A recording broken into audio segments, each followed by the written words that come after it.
సంఘం అంటాం. సంఘం అంటే అర్థం ఎవరైనా చెప్పలేక దయచేసి ఏంటి సంఘం అంటే కొన్ని మార్లు మనం మాట్లాడుతాం కదా, సమూహం అన్నారు. ఇంకా చెప్పచ్చు ఫ్రీగా కొద్దిగా అర్థం చేయాలని ఆలోచన. సంఘం అంటే ఏంటి? నా శిష్యులు సమూహం అని అన్నారు. ఇంకా ఎవరో ఉన్నారు ఇంకా చెప్పగలిగిన వాళ్ళు సంఘం అంటే సమూహం కలయాలి, కొందరు కలిసాను. ఇంకా చెప్పండి, ఈ మార్క్స్లో ఉన్నాయి చెప్పండి. తప్పైనా పర్వాలేదు, ఇక్కడ ఎగ్జామ్ అయితే మీకు తప్పకుండా ఏమో ఏమా దేవుని చేత కట్టబడి కదా. ఇక విశ్వాసవంతులు పూర్వక ప్రవేశం. ఇంకా ఇంకా ఉందా? సరే, మీరు చెప్పినట్టు నేను తీసేయడం లేదు అని నేను కరెక్ట్ అయ్యాను. యాక్చువల్గా ఏంటంటే సంఘం అంటే అర్థం ఏంటంటే దేవుడు ఎక్కువస్తున్నారు. మంచి మంచి వరే నాకు ఇదే పండుగ కొత్త బయట తీశారు అందరూ. సరే, సంఘం అంటే ఏంటంటే చెడిపోయినటువంటి లోకంలో చెడిపోయినటువంటి పతనమైనటువంటి మనుషులలో నుంచి సెలెక్టెడ్గా ఇతను ఈయన నాకు కావాలి అని ఆ చెడిపోయిన వాళ్ళనే పోగు చేసి ఒకసారి తీసుకురావడం. అర్థమైంది మీకు? ఈ ప్రపంచంలో చాలా మంది ఉన్నారు, కానీ ఆ చెడిపోయిన జాబితాలో మనం కూడా ఉన్నాం. తీసుకొని చేయించాడు. ఇక్కడ వ్యక్తి, అక్కడ వ్యక్తి, అక్కడో వ్యక్తి, అక్కడో వ్యక్తి, ఎప్పుడు అలా తీసుకొని వచ్చి ఏం చేసిన వాళ్ళందరినీ ఒక్కసారి మీరు చెప్పారు సమూహం అని, కొలుసుకుని దేవుడు పని స్థానం అని ఏం చెప్పుకొచ్చారు కదా. అది మీనింగ్ కానీ ఎక్కడ నుంచి వచ్చారు అందరూ? ఈ కష్టం ఎక్కడ నుంచి వచ్చారు అంటే ఎక్కడ నుంచి వచ్చారు? చెడిపోయిన ఈ లోకంలో నుంచి ఆ లోకంలో పొందడం ఏం చేశాడంటే ఆయన ఏర్పాటు చేసుకొని జగత్పునాది వేయబడక ముందే, మనం పుట్టక ముందే, భూమికి పునాదులు పడక ముందే విద్యావేత్తనా లేకపోతే చదివిన లేడనా లేకపోతే బోధన వాడు ఏమీ లేనటువంటి మనలో ఎంత ఆధిక్యత దేవుడు మనకి ఇచ్చాడు. కాబట్టి సంఘము అనేటువంటి మనం ఈ సంఘానికి మనం ఒక పేరు పెట్టుకున్నాం. ఏం పేరు పెట్టాం? Loving action fellowship. సరే, ఆ లవింగ్ యాక్షన్ మనం పరిగణిస్తున్నాం. మనం నోట్ ఏమంటారు? ఫెలోషిప్. ఫెలోస్ అందరూ ఒక షిప్ లో జాయిన్ ఉన్నారే. షిప్ అంటే ఈ అందరూ ఎక్కడ చేశారు? ఈ ఎందుకు ఎవరు ఇచ్చారు? లోపల చట్టం చేసి ఏం చేశారు? వాళ్ళందరూ అందరా అందరూ ఏం చేశారు? ఈ భూమి లోపల మెచ్చోడు లేదు. ఏం చేశారు? ఆ కుటుంబాలు ఏం చేశారు? తీసుకొచ్చి ఆ షిప్పులో తీసుకొచ్చి ఏం చేశారు? షిప్పులో తీసుకొచ్చి ఒక్క సమూహంగా అందులో పెట్టారు. అందులో జంతువులు, పక్షులు, అన్ని గలగలు అన్నీ ఉన్నాయి. అన్ని ఎక్కడున్నాయి? సహవాసం చేస్తున్నాయి. ఏం చేస్తున్నాయి? సహవాసం చేస్తున్నాయి.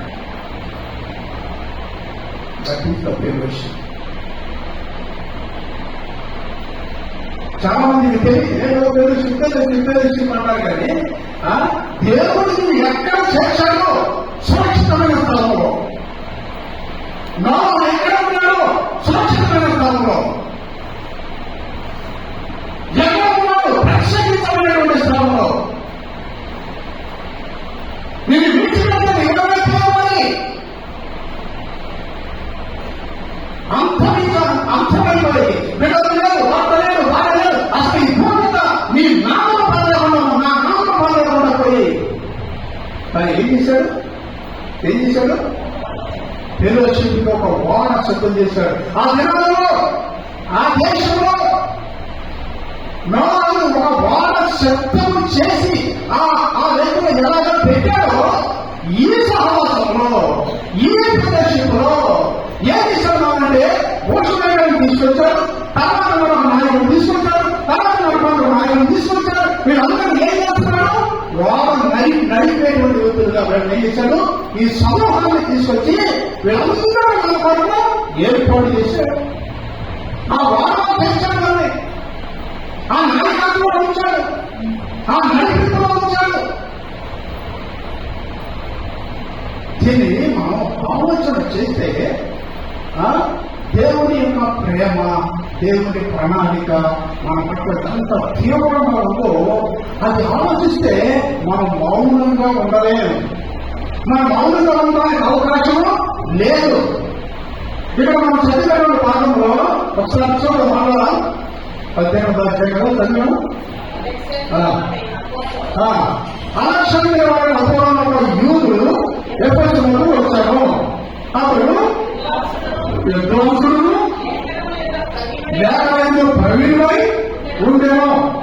అప్పుడు ప్రభు మార్గం విషయమై ఉపదేశము పొంది ఆత్మయంలో తీవ్రపడి యోహాను బాప్తిసం మాత్రమే తెలుసుకున్నవాడై యేసును గురించిన సంగతులను వివరంగా బోధించుతూ సమాజంలో ధైర్యంగా ప్రారంభించము.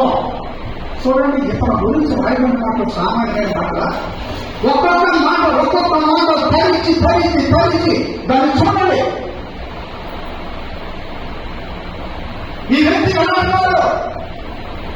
దేవుని పరిశుద్ధాత్మ ద్వారా ఈ వ్యక్తికి ఎలాంటి మాటలు రాయించాడు, ఎలా మాటలు అతను యూదులు విద్వాంసులు. ఏంటి విద్వాంసులు? ఏంటి మాట విద్వాంసుడు? ఏంటి బైబిల్ పట్టణంలో బైబిల్ ధర్మశాస్త్రంలో పండితులు ఉన్నతమైనటువంటి వాడు, లేఖనంలో జ్ఞాపకమైనటువంటి వాడు, పలు జ్ఞానవంతుడు, ఆత్మసాన్ని జ్ఞానం కలిగినటువంటి వాడు. అతడు విద్వాంసుడు, లేఖనంలో ప్రవీణుడై ఉండేమో. అతడు ప్రభు మార్గం విషయం బోధించేవాడిగా, ఆ జనాలలో దేవుడిని ఎరిగిన వాడుగా, ప్రభు మార్గాన్ని బోధించేవాడిగా, సమాజ మందిరంలో అనగా దేవుని మందిరంలో బోధించే వ్యక్తిగా ఉన్నాడు. అంత ప్రవీణత పొందినటువంటి వ్యక్తిగా అతను ఉన్నాడు. ఎవరున్నారు? దేవుడి నుంచి బోధిస్తున్నాడు. చూడండి, అతడు ప్రభు మార్గం విషయమై ఉపదేశం ఉంది. తన ఆత్మను తీవ్రపడి, ఆత్మ యొక్క తీవ్రత కలిగినటువంటి వ్యక్తిగా ఉన్నాడు. యోహాను బాప్తిసం మాత్రమే తెలుసుకునే వాడే ఇక్కడ ఏమంటారా? యోహాను బాప్తిసం మాత్రమే తెలుసుకున్న వాడే యేసు గురించిన సంగతిని వివరంగా చెప్పి బోధించుతూ ఏం చేస్తున్నాడు? బాప్తిసం ఇచ్చే యోహాను గురించి అతను ఆ సంగతులన్నీ కూడా అతనికి తెలుసు. యేసు గురించిన సంగతులు కూడా తెలుసు. అతను బోధిస్తున్నాడు. సమాజ మందిరంలో ధైర్యంగా మాట్లాడుతున్నాడు. ఇన్ని గొప్ప లక్షణాలు ఉండేవి ఒక వ్యక్తిలో. ఇన్ని గొప్ప లక్షణాలు ఉన్నటువంటి వ్యక్తిలో ఇక్కడ ఒక జంట ఉంది. ఒక భార్య భర్త ఉన్నారు. ఎవరున్నారు? భార్య భర్త ఉన్నారు. ఏదైనా పేరు నిశ్చల ఆకుల. ఇందులో మగవాళ్ళు కాదు, ప్రిసిల్లా భార్య, అతుల భర్త. దగ్గర పరిశుద్ధ గ్రంథంలో 5 సార్లు వీళ్ళిద్దరి గురించి రాసింది. 5 సార్లు రాసింటే 4 సార్లు ప్రిసిల్లా గురించి రాసింది. ముందు నేను అతన్ని కావాలి. ముందు నేను ఎవరికే? ప్రిసిల్లా భార్య. భార్య ముందు 5 సార్లు ఎవరి ప్రస్తావన ఉంది? భార్య స్త్రీ యొక్క ప్రస్తావన ఉంది. వీళ్ళిద్దరూ కూడా ఆ సమాజంలో వెళ్ళారు, ఆ సమాజంలో ఉన్నారు. ఇంకా వీళ్ళ గురించి తెలియాలంటే ఇక్కడ మనపై 18 వచ్చిన మొదట వచ్చిన గురించి కూడా ఉంటుంది ఆ గురించి చూడండి. అందరూ చూద్దాం మనం. పౌలు ఏ దేశం నుండి బయలుదేరి కొరింథీకి వచ్చి కొంత వంశీయుడైన అబ్రాహాము ఒక యూదును అతని భార్య ప్రిస్కిల్లాను కనుగొని వారి యొద్దకు వెళ్ళాను.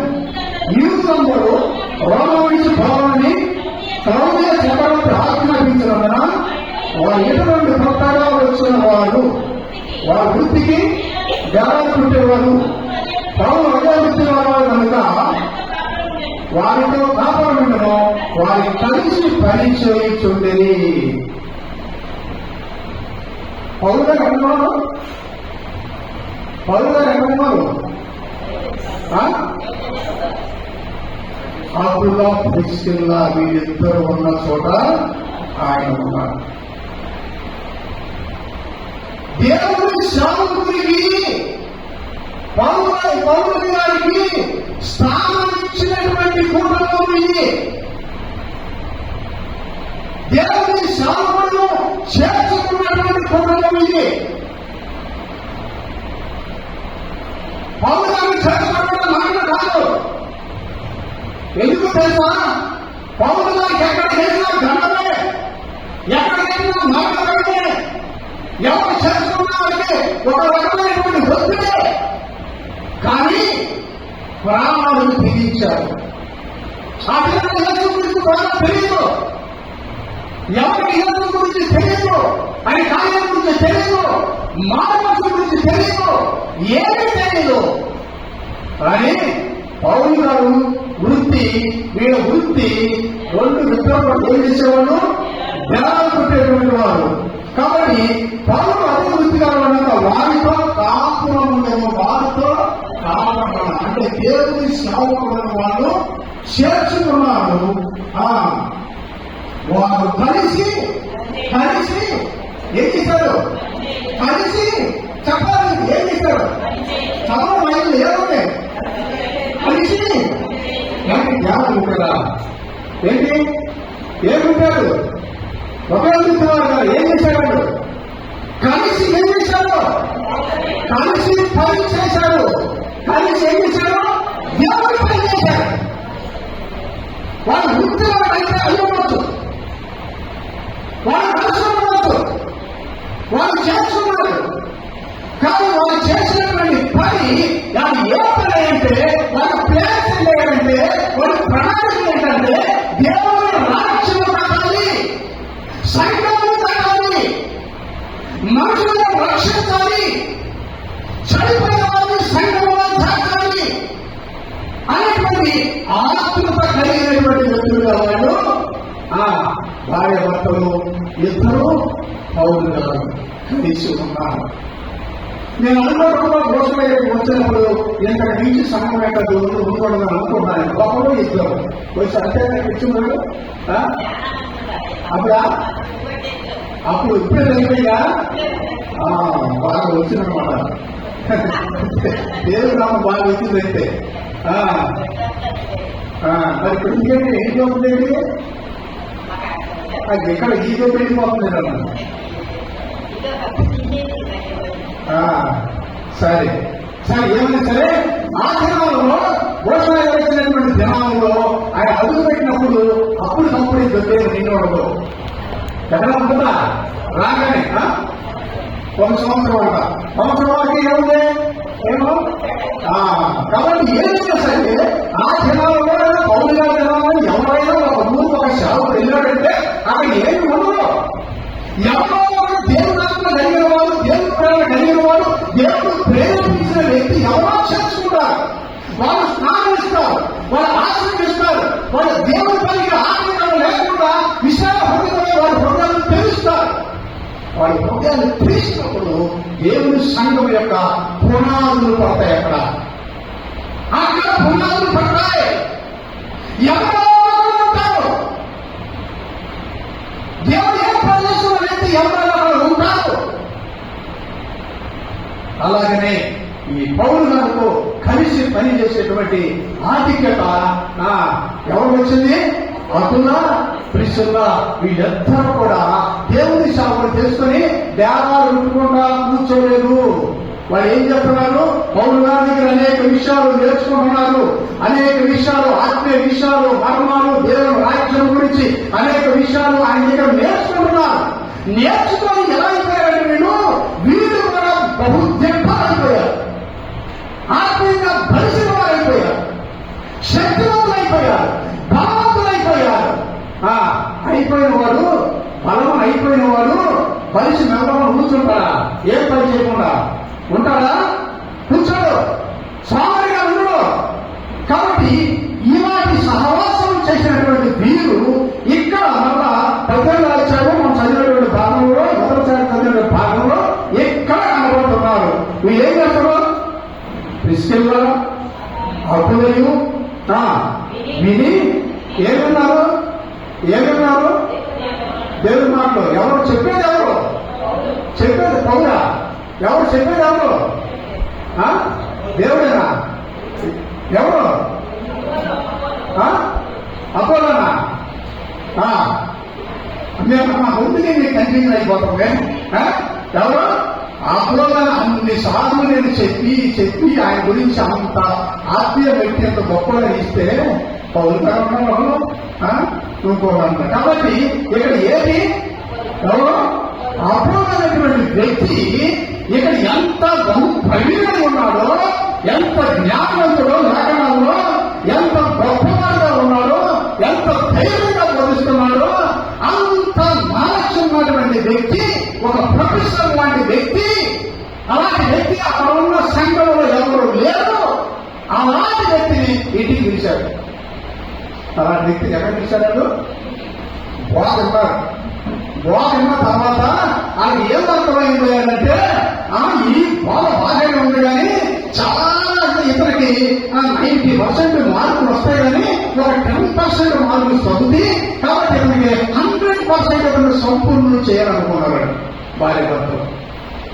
ఇక్కడ వచ్చిందా మీకు ఆలోచన? పడిపోయినట్టు చూసినప్పుడు, చెడిపోయినట్టు చూసినప్పుడు, ఆనంద రాములను చూసినప్పుడు, బలహీనమైపోయి చూసినప్పుడు, ప్రార్థహీనమై చూసినప్పుడు, వాళ్ళు ఎక్కడో సంపూర్ణంగా చేద్దాం, వాళ్ళు బలపడతాం, ఆయన బలం నడిపిద్దాం, తిరిగి మనం వాళ్ళని బాగా పటిష్టంగా చేసి నిలబడదాం అన్నటువంటి ఆలోచన విశ్వాసిగా రక్షించబడిన వ్యక్తికి వచ్చిందా? ఏం వచ్చిన ఆలోచన మనకు వచ్చిందా? మేము వచ్చిన ఆలోచన అంటే అంత ధనం అక్కడ బోధిస్తుంటే అతను పిలిచారంటే భోజనానికి ఇంటికి పిలిచారు, ఆహ్వానించాడు. ఆహ్వానం చేయకుండా పిలిచినా అప్పులైన విని అతన్ని చేర్చుకొని దేవుడు మన పూర్తిగా అతనికి విషయపరిచేది.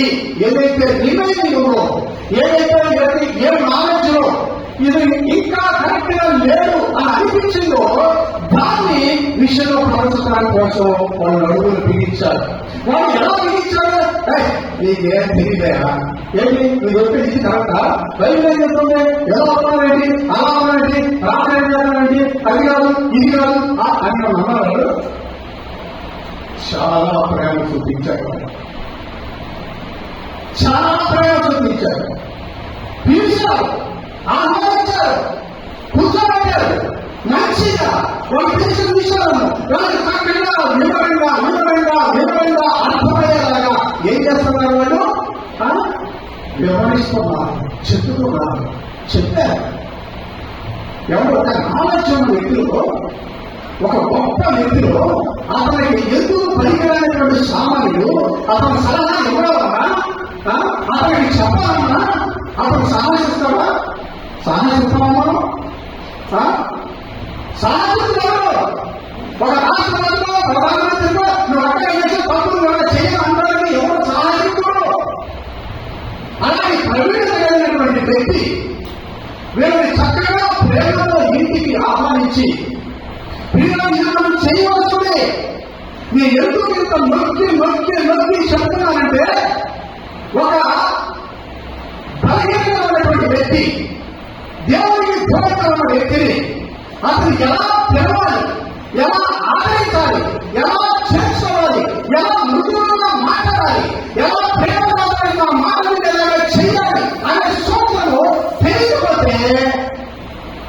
విశ్వాసుల జాబితాలో ఉండడానికి పనికి రా. నీ విద్య సరైనది కాదు, మన జ్ఞానం సరైనటువంటి జ్ఞానము కాదు. కాబట్టి ఈ అరుణ పెంచాలనేటువంటి నీ ఇద్దరు పడము చక్కగా కొన్ని చేసుకొని ఏం చేశారు వీళ్ళు? ఇంతకుముందు ఎవరు చేస్తున్నారు? వీళ్ళు పనులు చేస్తున్నారు. ఇప్పుడు ఎవరు చేస్తున్నారు? అపనం చేస్తున్నారు. ఇప్పుడు ఆ వ్యక్తిని చేస్తున్నారు, ఈ వ్యక్తిని చేస్తున్నారు. ఇప్పుడు ఈ వ్యక్తి డైరెక్షన్ లో ఇప్పుడు ఎవరు చేస్తున్నారు? వెలుగుతూ పరికరమైనటువంటి వ్యక్తులతో విలువైన వ్యక్తుల దగ్గర కూర్చొని ఆత్మీయ భాగాలు నేర్చుకున్నారు. కొన్నిసార్లు మనం అనుకుంటాం, నేను చెప్పడానికి సరిపోతానా, నేను తగునా, ఆయన పెద్దలు కదా, అది ఉద్యోగస్తులు కదా, వారి జ్ఞానవంతులు కదా, తెలుసుకుని ఎప్పటి నుంచో ఉండవు కదా, అది ఎంతో ఐదారికి సమీపంలో కదా, ఎంతో కదా అనుకోడు కదా అనుకుంటాం. ఆయన అనుకోరా, వాళ్ళు అనుకోరా. మనిషిని ట్రీట్మెంట్ చేయలే, వ్యాధికి చికిత్స చేయలే, అదే వాళ్ళు నేర్చుకున్నారు. కానీ అమ్మో నాకెందుకులే అనేటువంటి అనుకోరా. ఒకవేళ వీళ్ళు అనుకున్నట్లుగా మనం అనుకుని ఉంటే ఈ సంఘము ఎలాగ ఉండేది కాదు, ఎలాగ ఉండేది కాదు. వీళ్ళు పడినటువంటి ప్రయాస, ఒక జ్ఞానాన్ని గుర్తుకునేటువంటి వ్యక్తులు, వాళ్ళు ఒక వ్యక్తిని పోషిస్తూ మరొక వ్యక్తిని కూడా చేసుకుని దేవుని రాజ్యం కొరకు ఎంత భాగాన్ని వాళ్ళు కలిగి ఉన్నారు. ఉన్నదా కాదు? సంఘంలో మన విశ్వాసమైనటువంటి వ్యక్తి సంఘంలో ఎలా ఉండాలంటే ఉప్పులాగా ఉండాలి, సారము కలిగి ఉండాలి, మనలో జీవము కలిగి ఉండాలి, సారము కలిగి ఉండాలి. అప్పుడే మన నోటి నుంచి వచ్చేటువంటి మాటలలో ఆ జీవము, ఆ సారము ఎదుటిలోనికి వెళ్ళి ఆలోచన పనిచేస్తుంది, ఆ వ్యక్తిని దేవుడి వైపు మలుస్తుంది. కాబట్టి సంఘంలో సంఘ సభ్యులుగా ఉన్నటువంటి మనము ఎలా ఉండాలి? ఉప్పు లేక ఉండాలి.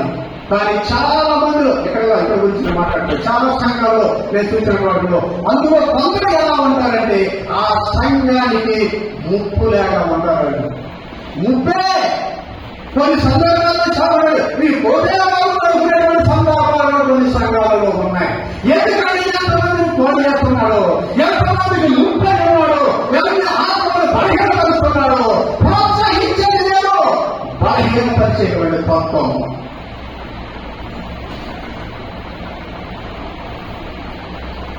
ఉప్పు ఏమవుతుందంటే నిర్వహిత అయిపోతే కరిగిపోతుంది. ఇరువైన అగ్నిలో కలుగుతుంది, కానీ కఠిన హృదయం కలిగినటువంటి వారు, ఇరువైన కఠినమైనటువంటి వ్యక్తులు ఈ జనాలలో ఎంత గొప్ప సందేశమన్నా, ఎంత గొప్ప ఆత్మీయ సత్యాలు విన్నా, ఎంత గొప్ప వ్యక్తి బోధించిన కారణమైనటువంటి వ్యక్తులు ఉన్నారు, కఠినమైన వ్యక్తులు ఉన్నారు. నీకు నీవే కరగనప్పుడు, నీలో సాగు కోల్పోయినప్పుడు ఇతరులకు ఎలా అందిస్తావు? నీ హృదయం కఠినంగా ఉన్నప్పుడు ఇతరులకు ఎలా అందించగలవు? ఎలా మేలు చేయగలవు? చేయలేము. చేయడం అసాధ్యం. ఈ అప్పుగా దృశ్యమైనటువంటి ఇద్దరు కూడా దేవుని కొరకు నిలబడ్డారు. ఒక సందర్భంలో పౌరుని చేర్చుకుంటే వారి ప్రాణానికే ఉంటుంది, వారి ప్రాణానికే ఉంటుంది. ఒకప్పుడు క్రైస్తవుడికి ఆ స్థలం ఇస్తే, సైతం రాణిస్తే ఇంటి వాళ్ళే హింసించిన సందర్భాలు ఉంది. ప్రార్థన వస్తే భర్త చిన్నగా చేసేవాడు. అరుగులు కేకలు రోడ్డు మీద వాడికి తగ్గుకుంటూ అయినా సరే ఆమె దేవుడిని విడిచిపెట్టి వ్యక్తి చిన్నవాళ్ళం. మేము ఓ ఛాలెంజ్ ఏంటి, ఈ హింస ఏంటి? అనుకున్నటువంటి సంఘాలు వరకు ఉన్నాయి. సంఘము ఏర్పడలో దీని వెనుక దేవుని ప్రణాళిక ఉన్నది, దేవుని సంకల్పం ఉంది. ఎవరైతే సంఘంలోనికి వచ్చారో వాళ్ళ పట్ల దేవుని యొక్క అత్యంత కృప వారి మీద ఉన్నది. సంకల్పము నీవు ఎదుర్కొనబడిన వారు ఈ లోకంలో నుంచి వేరు చేసి మనం ఎదుర్కొన్నాడయ్యా.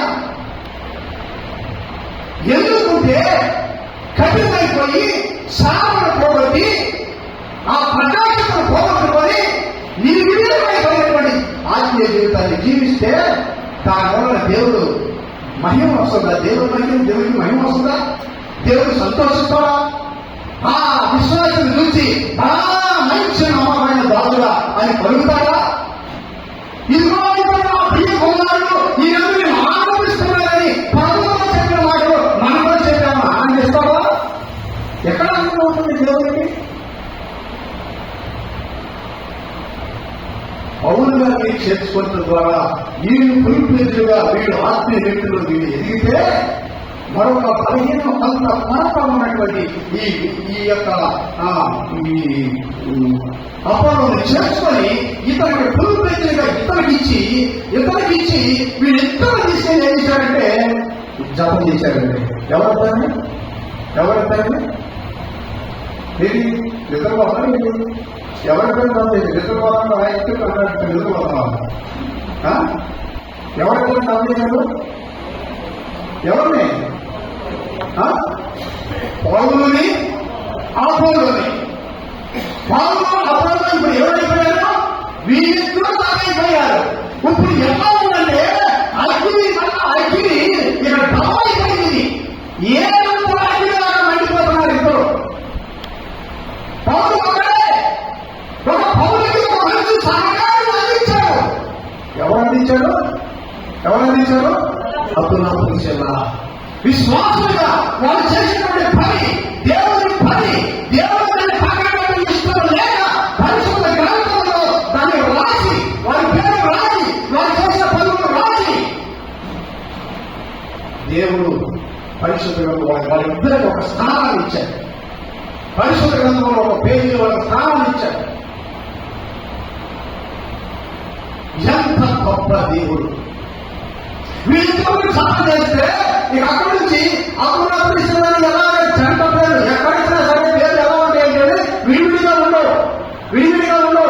అప్పులా అని ఇదే ఎలాగైనా ఉండదు. కానీ అక్కడ సందర్భంలో అప్పుల గురించి రాసి ఇక్కడ విషయాల గురించి రాసిన సందర్భాలు లేవు.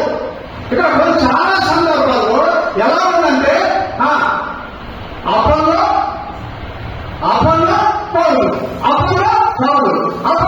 పౌలు. నీకు 13వ అధ్యాయం చూస్తే ఎలా ఉందంటే 13వ అధ్యాయంలో 3-4 సార్లు ఎలా ఉందంటే ఇక్కడ అపోలో పౌలు ఉంటుంది. అక్కడ తర్వాత వ్యవసాయం ఏమవుతుందంటే పౌలు అపోలో. 14వ అధ్యాయం వచ్చేది పౌలు అపోలో.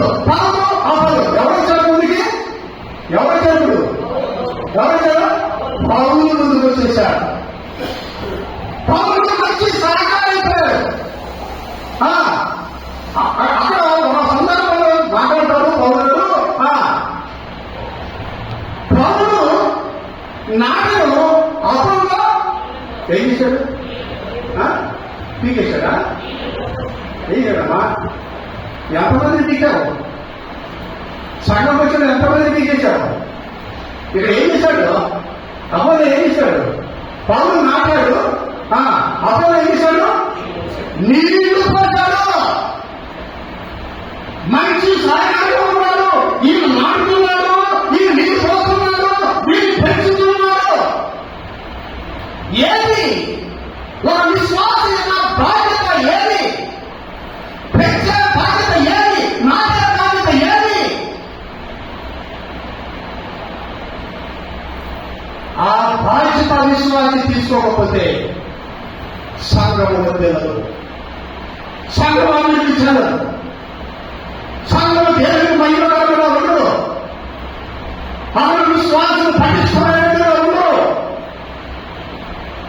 కాబట్టి ఇక్కడ మనం చూసినట్లయితే వీళ్ళు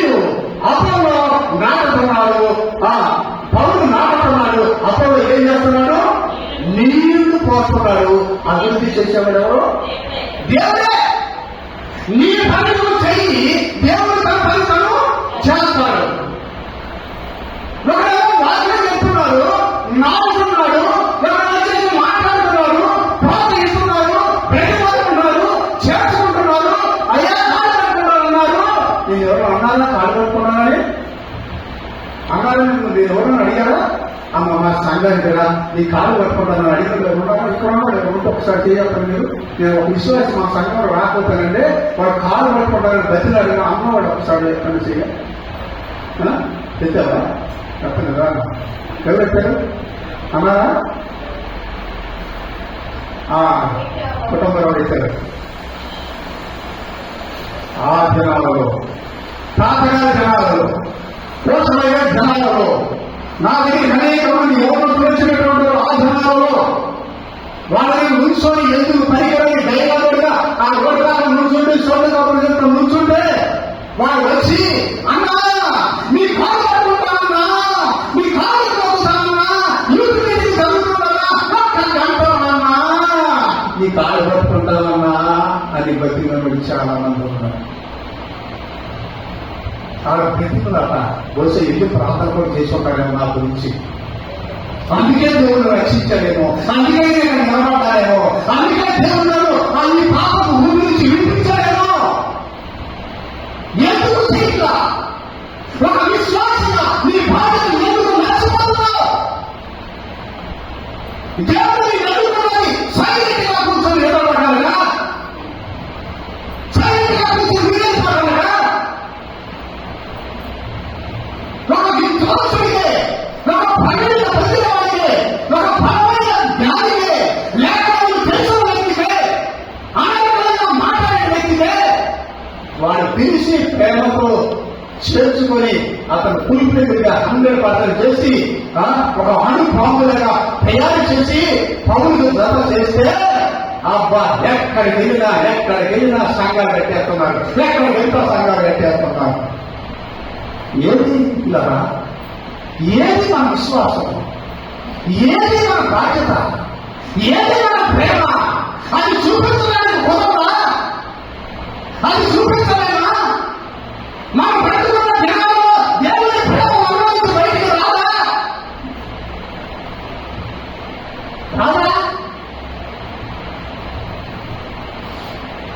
దేవుడికి ఒక మంచి ఉద్దేశంలో రక్షించాడు కదా. నువ్వు 10 వస్తావని నేను రక్షించాడు, కానీ నువ్వు 10 పరిపూర్ణంగా ఓడగొట్టిన నాగలాగా అయిపోతావా? ఆ ఉద్దేశంలో పడింది దేవుడు రక్షించలేదే. ఆ ఉద్దేశంలో దేవుడు రక్షించలేదే. నన్ను రక్షించడంలో దేవుడి ఉద్దేశం ఏమై ఉన్నది? నన్ను విడిపించడంలో దేవుడి ఉద్దేశం ఉంది. నేను మౌనంగా కూర్చోవాలా? ఏదో ఒక బాధ్యత ఇవ్వకుండా దేవుడు ఎవరిని రక్షించలేదు. ఏదో ఒక బాధ్యత సంఘంలో ఏదో ఒక అవలవడానికి ఉంచాడు. ఏదో గోడో, చిటిలో, కాలో, ఎంటులో ఏదో ఒక భాగమని పాపమైంది. ఎక్కడ అధికారం లేదు దేవుడు. ఈ దేహంలో నీ భాగం ఎక్కడ? సంఘమనే దేహంలో నీ భాగం ఎక్కడ? ఏ అవయవమై ఉన్నావు నీవు? ఏ అవయవమై ఉన్నావు? ఏమి వాటి ఎవరో అనేది తప్పు. అది నీకు అర్థం కాదు. ఆత్మీయతలో నువ్వు ఎదగల. ఏది నాకు స్వతంత్ర వరం లేదు, మాట్లాడితే 100 లక్షలు పొందేది లేదు, నేను ప్రసంగం చేయలేను, నా పాటలు గొంతు కాదు, పాటలు పాడలేను, నేను ఏమి నాకు టాలెంట్ లేదు, ఇప్పుడు అమ్ముపట్టలేను, మైక్ పట్టలేను, సాగు వేయలేను, చంద్రంగా కూర్చోలేను, నడుము నొప్పి, ఎన్ని చెప్తామో. ఏది లేకపోయినా ఒక్కట మాత్రం ప్రతి విశ్వాసం ఇచ్చాడు, ప్రార్థించేవాడు. ఏ వరం అది? ఏంటి? కొడుకులు కూడా ప్రార్థన చేయలేవా? నడువు లేకపోతే కొడుకులు కూడా ప్రార్థన చేయలేవా? కూతురు కూడా ప్రార్థన చేయలేవా? మా నుంచి కూడా చేయలేవా? ఏం చేయాలో ప్రార్థించే సంఘంలో ప్రార్థించే యోగులుగా, ఒక భావమైన వ్యక్తిగా, ఆత్మభావం కలిగిన వ్యక్తిగా, ప్రార్థించలే వ్యక్తిగా మొదలు ఉన్నావంటే ఎంత దుర్భరమైనటువంటి ఆత్మీయ జీవితం అది. ఒక రాత్రి నా ఇంటికి ఒక అతిథి వచ్చాడు. అక్కడ హాల్లో మంచం వేసి పక్కేసి తిండేసి పడుకోబోతే నేను నా రూమ్లోకి పడుకున్నా. ఆయన అక్కడ పడుకుని పెట్టించాడు. నాకు 4 గంటలకు లేవడం అలవాటు కాబట్టి దర్శించి మిత్రుడు పాపం సుఖంగా సౌఖ్యంగా పడుకున్నాడు లేదో చూద్దామని చెప్పేసి హాల్లో వచ్చాడు. వచ్చేసరికి మంచం మీద ఎత్తుగా కనపడుతుంది. ఏంటా ఎత్తుగా ఎంత ఎత్తుకున్నట్టు మంచం కదా ముసిగేసి ఉంది. ఏ తారా ఎంత ఎత్తుకున్నా చూపించాడు.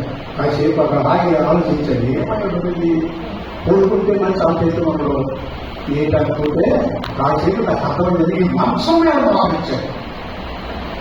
మంచం మీద మారించి ముసుగు మరి దాని మీద మంచం మీద ముసుగు వేసుకొని మంచం మీద మొదటి ఆడమే కాదు మంచం మీద మోకరించి అనగబెట్టుకుని రాదు. అప్పుడు అనుకున్నాను ఎంత సుఖాశక్తిగా ఉన్నారు, ఎంత భయంకరమైన భయపడే వ్యక్తులుగా ఉన్నారు. మంచం మీద మోకరిస్తావా? ప్రార్థించే రోజు లేదా? రాయకూడదు నడపే రోజు లేదా? తగ్గించుకుని ప్రజలలో మనసు లేదా? ఆ రసాయనాన్ని తీసుకురావాలి.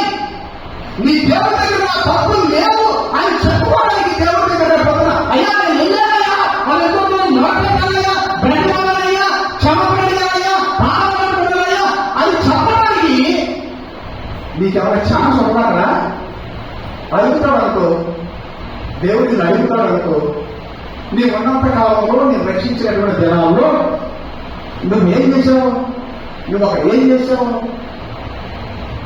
అని చెప్తే నేను ఏం చేయలేదయ్యా, దేవుడు గారు వచ్చాడు వాకింగ్ చెప్పేవాడు, నేను చక్కగా ఎన్ని నిద్రపోయేదాన్ని, నాకు పాడేటి ఉండేది, ఇంటి దగ్గర ఉండేదేమో నిద్ర వచ్చేది కాదు, సాయంత్రం రాగానే నిద్ర వచ్చేదయ్యా, చక్కగా నిద్రపోయేదనక ఎంతమంది ఎప్పుడు రావాలంటారో నువ్వు నిద్రపోదామని. ఇదేనా ఇది చెప్తావు అయ్యారు పై దేవుడు ఏం చెప్తావు? మరి ప్రార్థించే స్వరం కూడా లేదా, మాట్లాడే స్వరం లేదా, సాక్ష్యం చెప్పే స్వరం లేదా? దేవుడి స్వరం నేను అనుకుంటూ ఆలోచించుకొని వచ్చాను. మేము కారులో వచ్చాం. ఆ రోజు భూషణయ్య గారు ఎలా వచ్చి ఉంటాడా అని ఆలోచించుకొని వచ్చాను. ఎలా వచ్చాడు? దొంగపోతులు మళ్ళీ అక్కడ పంపించాడు. అంటే నాకు ఎలా వచ్చారు ఆయన?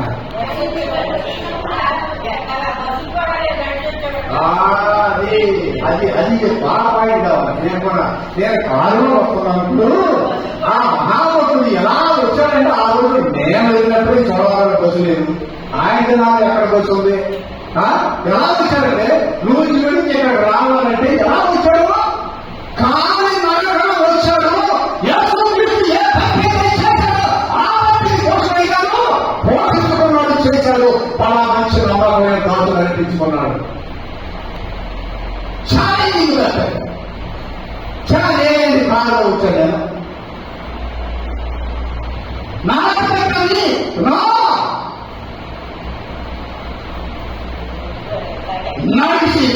నడిచి అన్ని కిలోమీటర్లు నడిచి ఈ గ్రామానికి వచ్చేటంటే ఎంత భారం ఉంది, ఎంత పరిచయం ఉంది, దేవుడు తన రక్షించడంలో కృతజ్ఞత ఎంత ఉంది. లోపలికి వెళ్దామంటే కారు ఆటో ఉందా? నువ్వు అప్ప నేను పొద్దున్న ఈ రావడం కోసం పొద్దున్న నుంచి నాకు డ్రైవర్ లాగా తాటాక బొంగు తాటాకేనా ఆకు చూసా. మరి గోడు కానీ సపరేట్ చూసారా? దేవుడు ప్రయాసపడ్డాడు. కొన్ని అనుభవాలు చెప్పాడు నా అయ్య గారు. ఆ జనాలు కొన్ని అనుభవాలు చెప్పినప్పుడు కాళ్ళ నీళ్ళు పెరుగుతుంది. ఆయన తండ్రి గారు ఆయన పడినటువంటి ప్రయాసంలో నిజంగా ఇద్దరు మన ఇక్కడ స్వచ్ఛతగా కూర్చున్నామంటే, ఈ కుటుంబాలు ప్రశాంతంగా ఉన్నామంటే ఆ బిడ్డలు పడినటువంటి ప్రయాస, వాడు కార్చినటువంటి కన్ను వ్యక్తి మీద తీసుకొని ఖాళీ నడకన ఆయన వచ్చాడంటే ఆయన ఏమో సామాన్యంగా ఆహారం కోసం వచ్చాడా, వస్త్రం కోసం వచ్చాడా, ఉద్యోగం లేకుండా ఆయన అడుగు తీయడానికి వచ్చాడా? ఉద్యోగం ఉంది, వాడిని వదిలేశాడు, దేవుడు త్యాగం చేసి బయటకు వచ్చాడు. ఆయన ఆకలి అడిగాడు, మరి ఆ వ్యక్తి ద్వారా రక్షిస్తారని మనము ఎవరికి పుట్టిన పిల్లలు వాడికి ఆకలి వద్దా అవునా? ఎవరికైనా అవ్వలేదు, ఎవరికైనా కడుపు పుట్టినాడు ఎవరికైనా ఆకలి వద్దు, మాకు ఆకలి అవుద్ది, మా కడుపు పుట్టినాడు ఆకలి వద్దా అవునా? అవుతుందా? మరి మాకేం కావాలా? ఆకలి మనం పెట్టుకున్నాం ఆకలి అవుతుంది, మనం పెట్టుకుంటాడు ఆడికి ఆకలి అవుతుంది, ఆడుకుంటాడు ఆడికి ఆకలి అవుతుంది. మరి ఆకలి పుట్టావే ఆ ప్రార్థన పడి ఆ ప్రార్థన పడి బాధలు ప్రమాదమై పుట్టిన వ్యక్తిగా ఉన్నావే, ఆ ఆకలి ఆ జీవన వ్యాధి వచ్చిందా? తిన్నంతా అజీర్ణమైపోతుందా? ఎటుపోతుంది? మా అమ్మ వచ్చినప్పుడు ఆ లీన్గా ఉన్నాడు, సన్నగా ఉన్నాడు, బాగా ఒక డాక్టర్ దగ్గర తీసుకెళ్ళింది. అయ్యా ఎంత తిన్నా కూడా ఎట్లా ఉన్నాడు, ఆయన తింటున్నాడు, ఎంత తిన్నా కూడా ఎలా ఉన్నాడు, ఎలాగే ఉన్నాడంటే ఆయనకే నవ్వుకున్నాడు. ఎవరన్నా ఆరోగ్యంగా ఉన్నాడంటే సంతోషిస్తాడు కానీ అనారోగ్యంగా ఉన్నాడంటే బాధపడదు. కానీ ఈ ఏ రిపోర్ట్ లేకపోకుండా వచ్చి ఎంత తిన్నా ఇట్లాగే ఉన్నాడే తీసుకొని నాకు చెప్తుందని నాకు నవ్వుకుని ఉన్నాడు. అమ్మా జీవితం ఒక అయ్యమ్మా అన్నాడు. నేను జీవితం ఒక తెలుసా నీకు? జీవికాయ తెలుసా? మరి ఎట్లా నాకేం తెలియదే, ఉప్పుపోతారా? అదే అయితే మా ఉప్పుకోవడం లేదు, జీవితం మాట్లాడుతుంటే అదే ఉప్పుపోతారట. అంటే ఏం చెప్పాడు? మెడిసిన్ ఏం చెప్పాడు? జీవితం పోయి నువ్వు అనుకున్నాడుగా నీకు ఆనందంగా కావాల్సింది నీ ఉప్పుతో కావాలి, అదే నీకు కావాల్సింది ఆనందం. ఏమన్నాడు? జీవితం పోయమ్మా అన్నాడంట. మరి ఏమనుకుంటున్నామని నాకు తెలియదు. కాబట్టి మనం ఎవరికి ఉంటామంటే ప్రార్థన పని యొక్క సంఘములో ఉన్నాం. మనం విలువ తక్కువటువంటి విలువ కలిగినటువంటి వ్యక్తి యొక్క సంఘము, ప్రార్థన సంఘములో ఉన్నాం. ఏం చేస్తున్నాం మనం? ఏం చేస్తున్నాం? ఎక్కడ ఉన్నాం? ఎక్కడ ఉన్నాం? అడుగుతున్నాం. ఏదైనా అలా ఎక్కడ ఎక్కడ ఎక్కడ ఎక్కడ అంటున్నాడు. అయ్యారు ఇంతవరకు నాకు ఫోన్ చేసిన అన్ని సందర్భాల్లో కూడా ఫోన్ చేసి ఆమె నేనే చెప్తున్నాను, ఆమె ఉన్నాను. ఎక్కడా ఎక్కడ నాకు ఎంత ఏముంటుంటే నాకు ఆలోచన గుర్తొస్తుంది. ఎక్కడ మీరు ఎక్కడ ఎగ్జామ్ పాయింట్ చెప్పు, ఎక్కడ పరిపాలిస్తున్నావా, బ్రతికే ఉన్నావా, ఆత్మీయంగా సంచరిస్తున్నావా, నాతో సమాజం ఉన్నదా చెప్పకున్నావా? నువ్వు ఎలా ఉన్నావు? ఎక్కడ ఉన్నావు? ఇందాక ఒకే ప్రశ్న, ఎక్కడ బయలుదేరుతున్నావు? ఎవరు ప్రశ్నిస్తే వంశాన్ని మీరు రక్షించాను, జగన్లో గురించి వినిపించాను. ఒక శ్రేష్టమైన సంఘంలో మీరు ఆ చదవేశాను, ఆ సంఘంలో సభ్యుడిగా చేశాను, ప్రాంతాలకు సమూహాన్ని చేశాను. ఎక్కడ ఉన్నావు? ఏం చేస్తా ఉన్నావు? ఏంటి నీ అభివృద్ధి ఏంటి? నీ అభివృద్ధి ఏంటి? నీ ప్రార్థన ఏంటి? ఏం చేస్తున్నావు? జవాబు ఇవ్వాలి. నాకు జవాబు, నాకు ఎవరు నేనే జవాబు తెచ్చుకోవాలి. నాకు జవాబు పెట్టాలి. ఎవరు జవాబు? దేవుడు అడిగితే దేవునికి జవాబు ఇవ్వాలి. ప్రియ సహోదరి సోదరా, నేను గుర్తిస్తున్నాను ఈ ఆపద విషయంలో మీ నేత్రం కూడా వాళ్ళు చేసినటువంటి పని ఎలా ఉంటుందంటే వాళ్ళ ఇంట్లో సంఘాన్ని కట్టేశారు, వాళ్ళ ఇంట్లో సంఘం ఉండేది, వాళ్ళ ఇంట్లో ప్రార్థన జరిగేది, స్థాపన ఎక్కడ జరిగిందంటే వాళ్ళ ఇంట్లోనే ప్రారంభమైంది. వాళ్ళ ఇంట్లో ప్రారంభమైంది. మరొక వచ్చిన నేను చదివి 9 గుర్తిస్తాను. నేను రోమిలకు రాసిన పత్రిక 16 అధ్యాయం 3వ వచనాన్ని ఒక్కసారి దాన్ని చూద్దాం. రోమీయులకు రాసిన పత్రిక 16వ అధ్యాయము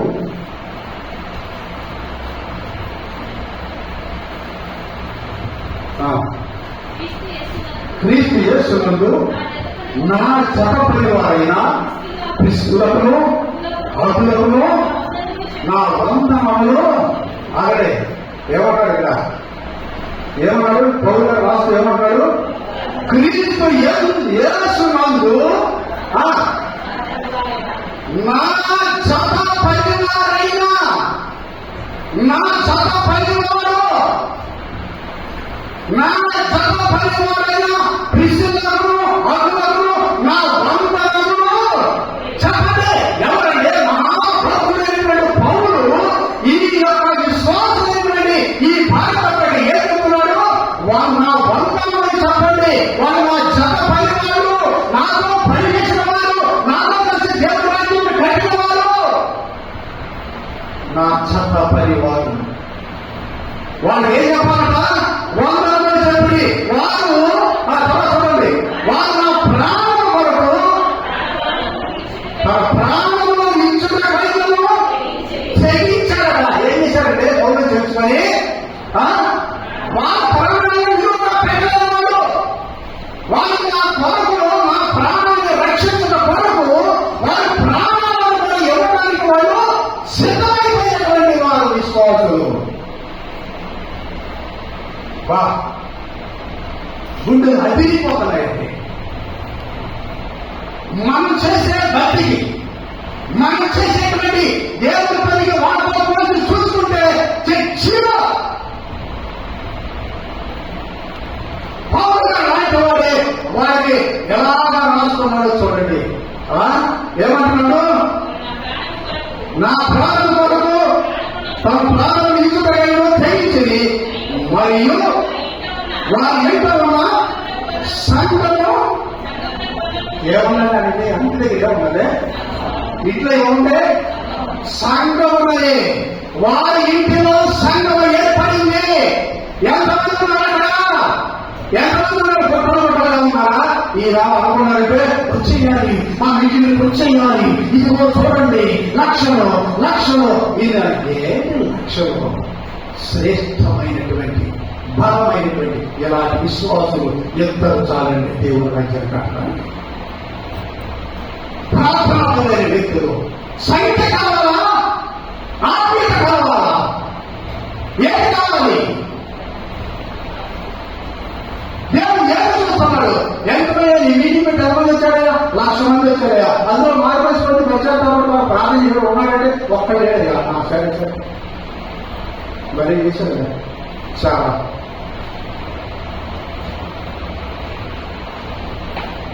ఏమంటున్నాడు కదా? వారు ఇంట ఉన్న సంఘములకు ఆ ఇద్దరికి వందనాలు చెప్పండి.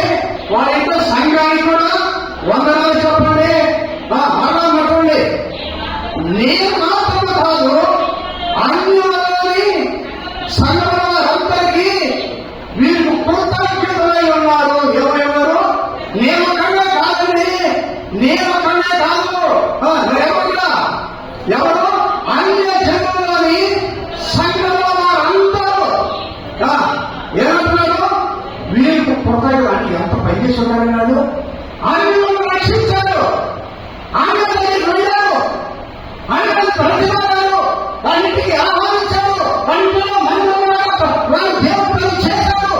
వీళ్ళు అంటున్నారు అన్యులలో, అన్య జనులని సంఘంలో వారందరూ, వీళ్ళందరూ ఎవరైతే మేలు పొందారో, ఈ వేళ ద్వారా ఎంతమంది మేలు పొందారో వాళ్ళందరూ ఏం చెప్తున్నారట? వీరికి కృతజ్ఞులై ఉన్నారు. దేవుడి అభినందన అనేది, దేవుడి అభినందన. ఒక ఆయన ఒక పాస్టర్ గారికి ఆయనకి సాక్ష్యం చెప్తా అన్నాడు. ఏం సాక్ష్యం చెప్తున్నా? టైం లేదు, అయిపోయింది, టైం లేదు, ముగించిపోతాను అయిందంటే అయ్యా ఒక్క నిమిషం చెప్తాను. ఒక్క నిమిషం ఏం సాక్ష్యం చెప్తారా నువ్వు అని పీడిస్తున్నాడు. పీడిస్తుంటే వాడు ఏం చెప్తాను? ఒక్క నిమిషం. సరే బాగా బాగా విశ్వాసి వాడు ఒరువు అంటే మాస్ వాడు చేసుకుంటాడు. సరే చెప్పాను అన్నాడు. వచ్చి నిలబడ్డాడు. అన్నాడు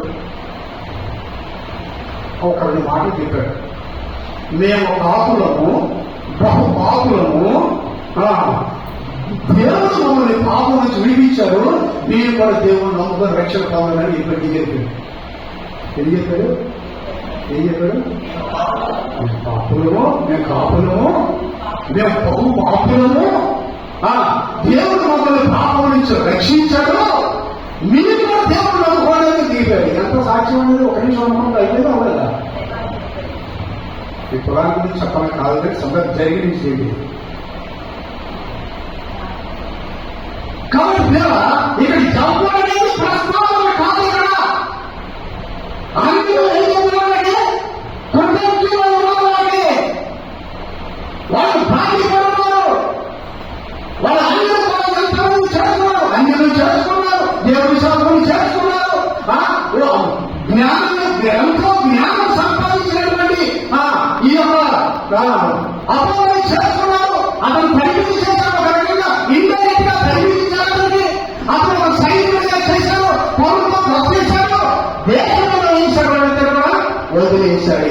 పౌరుల యొక్క హృదయము ఎంత కృతజ్ఞతో అవిశ్వాసుల పట్ల నిండిపోయింది, ఎంత నిండిపోయింది. ప్రియ సహోదరి సహోదర, ఒక విశ్వాసిగా మనం పిలవబడుతున్నాం, సంఘంలో ఉన్న వ్యక్తిగా మనం పిలవబడుతున్నాం. మనల్ని దేవుడు ప్రత్యేకించి ఎన్నుకొని ఏర్పాటు చేసుకొని ఈ స్థలానికి తీసుకువచ్చాడు, దేవుడి శాఖను పంపించాడు. దీని వెనుక మన రక్షణ వెనుక దేవుడి శాఖ యొక్క ప్రార్థన ఎంతో ఉండేది. అయితే మన బాధ్యత కూడా ఉన్నది, మన బాధ్యత ఉన్నది, మనము అడుగులు వేయవలసి ఉన్నది. అలా వేయకపోతే నిరసించి వీక్ అయ్యి ఆఖరికి అయిపోతుంది, ప్రాణం అయిపోతుంది. అలా కొనసాగుతుంది. కాబట్టి ఈ విశ్వాస కుడికలు దేవుడు మనకి ఇంకా మనకు అవకాశం ఇస్తున్నాడు, దేవుడు పని చేయడానికి అవకాశం ఇస్తున్నాడు, ప్రతిమానికి అవకాశం ఇస్తున్నాడు, ప్రార్థన చేయడానికి అవకాశం ఇస్తున్నాడు, మాట్లాడడానికి తెలుగుడానికి అవకాశం ఇస్తున్నాడు.